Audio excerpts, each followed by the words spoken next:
Hello students, in today's class we learned various protocol used on network. So in terms of internet, what kind of protocol is used for the data transmission or communication? So what is the protocol?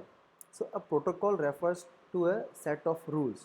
So different types of set of rules group is known as protocol.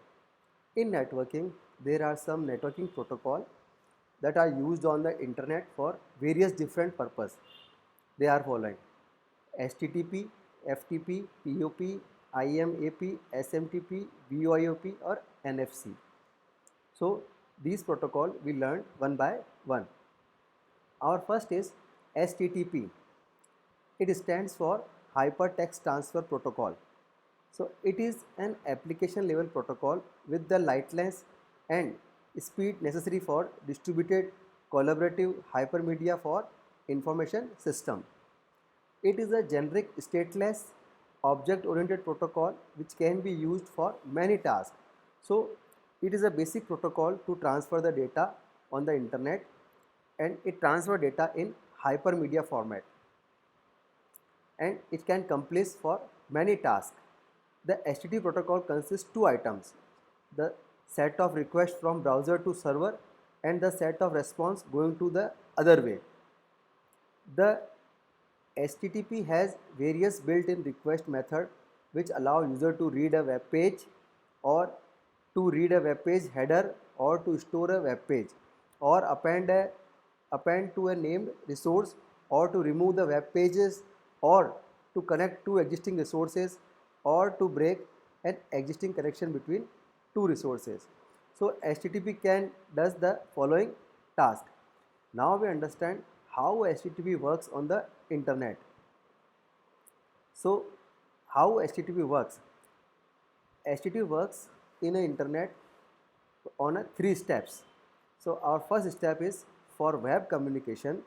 The request message HTTP request is sent to an HTTP server in the form of URLs by the HTTP client.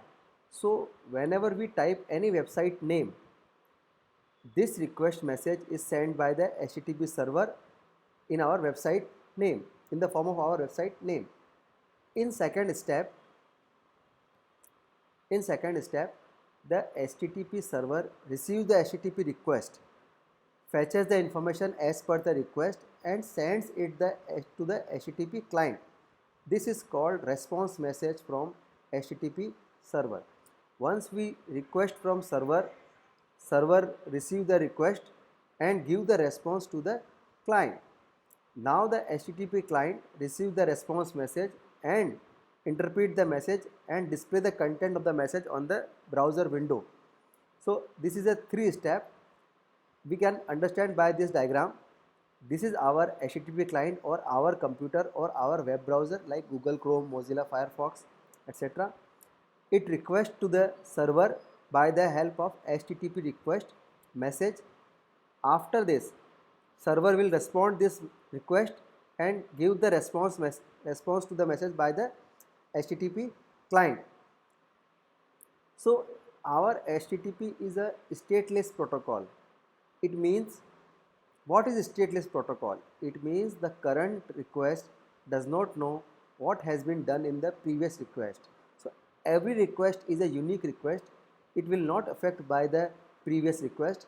This kind of protocol is known as stateless protocol. So our HTTP is a stateless protocol where client make request to the server, then server responds the process the client request and response to the client in the form of URL.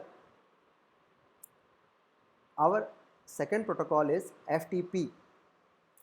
FTP, it stands for File Transfer Protocol. As its name suggests, it is a basic protocol which is used to transfer file between one computer to another computer. By this protocol, files of any type can be transferred, although you may have to specify whether the file is in ASCII mode or binary file. They can be transferred to any system on the internet provided that permission are set accordingly. FTP offers these advantages. So what are the advantages of FTP? So FTP can send any kind of file on the internet and very easily. So it is a basic advantage.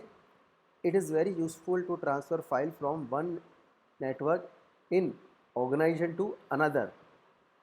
It is effective way to get a geographically dispersed group cooperate on a project, and it is potent and popular way to share information over the internet.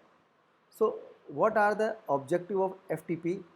So first is to promote sharing of files like computer programs or data. So in previous time, the to share a file between computer, FTP was very popular. To encourage indirect or implicit use of remote computer, to shield a user from a variation in the file storage system among hosts, and to transfer data reliably and efficiently. FTP, though usable directly by the user at a terminal, is designed mainly for use by programs. So in today's environment, FTP is almost closed. HTTP took place on the contrary of FTP.